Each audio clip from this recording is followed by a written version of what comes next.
Hello, welcome to Mondays with Mary. Last week we reflected on Our Lady as the Queen of Peace. Today we're going to take a deeper look at this queenship. In particular, we're going to ask ourselves, why does the Catholic Church call Mary Queen at all? Well, this doctrine has been clearly established since the end of the patristic era. As early as the 4th century, we see St. Ephraim writing about Our Lady as the Queen. In fact, as the Queen Mother, referring to Jesus as the King.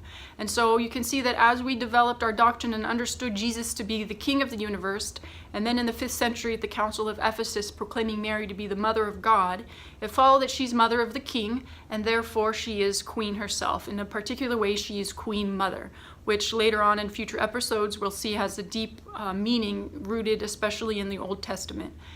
Interestingly, the first artwork of Our Lady being crowned is from the 12th century and is in England. And so obviously the doctrine wasn't limited to one particular area of the church, but did continue to spread.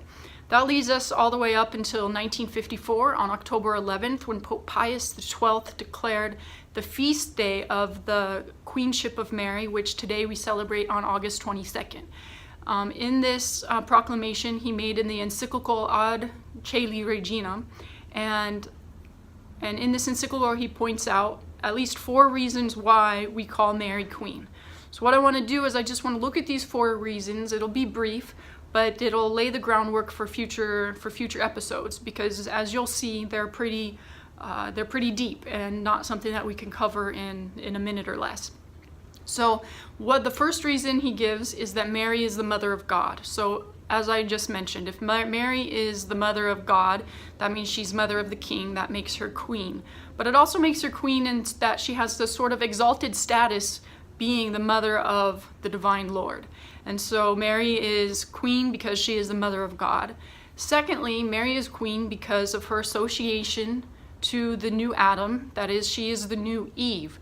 Now this one will take a long time to go over, so real quick, let's just say that just as God, as Jesus, is considered king not only because he is the Son of God, but also because he is our Redeemer, so Mary is not only considered the Queen because she is the Mother of God, but also because of her association to the new Adam in our redemption, namely because she is the new Eve.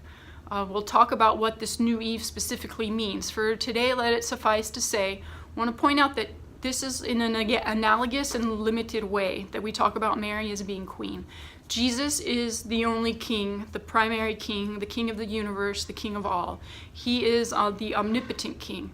Mary is King and Queen. Mary is Queen in an analogous way, meaning that in some way she is like a queen because of her relationship with Jesus. And she is Queen in a real sense, but in a limited way compared to the way that Jesus is King. You might compare it again to the idea of the Queen Mother and the King.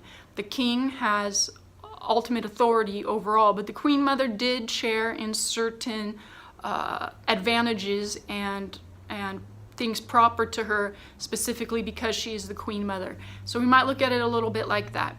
Mary shared in our redemption because she walked with Christ and was a part of the plan of God for Christ coming into the world, then followed him through his suffering, his redemption, and ultimately his resurrection. And so because of that close association to our redemption, she is called the new Eve and called Queen by this grace. She is the new Eve. Third, he talks about Mary being preeminently holy and preeminently perfect. We know that Mary, we talked about this when we talked about the Immaculate Conception. Our Lady is holy above all other creatures, and so because of this primacy, she is considered to be a queen. And fourthly, because of her intercessory power. This is another one we're going to have to talk about a lot more later. But suffice it to say that Our Lady, as we talked about when we discussed whether we worship Mary, Our Lady has a role in interceding for us. And again, this harkens back to the Queen Mother of the Old Testament. Our Lady intercedes for us, she prays for us, she seeks our graces on our behalf, and therefore she is Queen, as the Queen Mother could do, and we'll see again in Scripture, the Queen Mother could do to the King, often interceded on behalf of the people, as we saw in Queen Esther. So, 4 reasons: because Mary is the mother of God, because Mary is the new Eve, because Mary is preeminently perfect, and because Mary has an intercessory power and role in our salvation. These are the 4 reasons that Pope Pius XII gives for the Queenship of Mary, and we'll delve into those a lot deeper in future episodes. But for now, have a wonderful week, and we'll be praying for you. God bless.